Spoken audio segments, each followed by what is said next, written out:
I remember the dietitian, Madam Ivy, saying that beans is not so much. Yeah, I think she said something like the 3 grams protein. 3 grams protein is a cup, I think so. One tia say. That I'm about stage.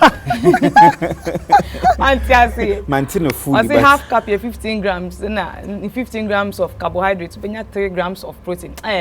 We are biased. No, for my biased. When I do my what's this here? All right, but does beans actually make you taller?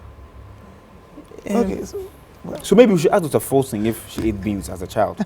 She's tall, yeah. I think height is genetically determined. Great. I don't think there's any doubt about that. So if you're blessed with the genes for that, then yes, you will be tall. But then having said that, beans are a source of plant protein, okay?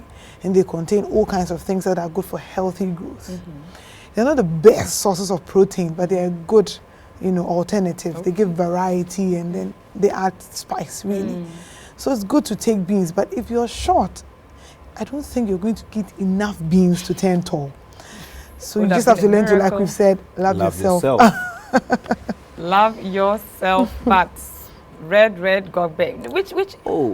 way should we eat that beans to get that protein you're talking about? I mean, from what we've learned on this show, you must probably be eating a ton of beans to get any good protein to increase your height by an inch. Wow. So it's good food, it's good protein, enough roughage, it helps with the bowel movement, all that. So and the gas production. Oh, the gas production. Don't talk that? That wasn't me. The gas cannot compensate for the taste of your gari. Thank you very much. It that works. Gobe. AKA red. AKA yoke gari. Thank you very much. All right, but there's this myth about being tall. There's another one. When you go to church, people can tell you the myths to come and ask us here. I think that's what's happening. Because I say, getting to the end, myth pa what's pa. Sharp.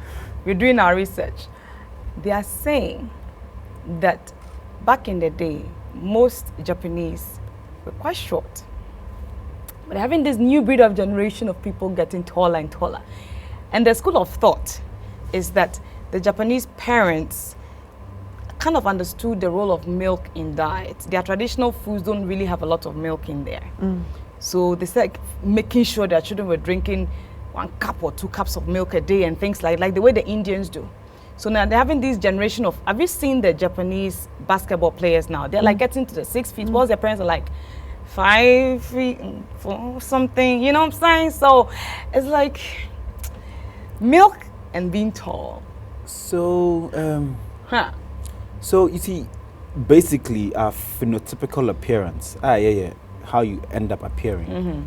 There's a great amount of genetics that goes into it. Question. A great amount of genetics. But then again, there's also an environmental and nutritional component. So if both my parents were tall and I was born around the farming in Ghana, I just say, when you be in India, so milk, like you're saying, is calcium. High calcium content. Correct. Thank you very much. Thank you very much. So you're a good student. Miss VODAFONE HEALTHLINE. Yes. So the calcium helps with bone formation. If you give it to them at their formative years, when they are sprouting, when the facial plates are on their spurts, then you may have you may have the optimum growth potential of those long bones. Yes. Do you know what my theory is? What is? Because you mentioned a genetic predisposition to be tall or short, okay? I think that the Japanese were tall all this time, but were just stunted. I have so they had the doubt. genes. It's not just genes. We mentioned genes and almost fully attributed it to genes, but the environmental factors play a critical role. You can pick a set of twins.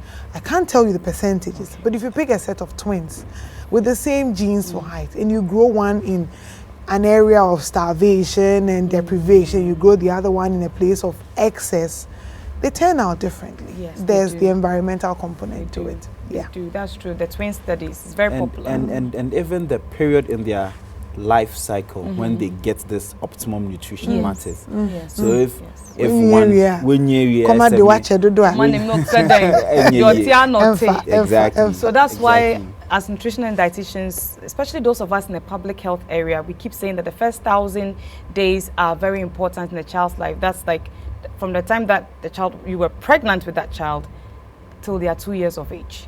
That's like that critical window, especially for brain development. So if you want an Einstein in your family, feed them well. Simon the book no.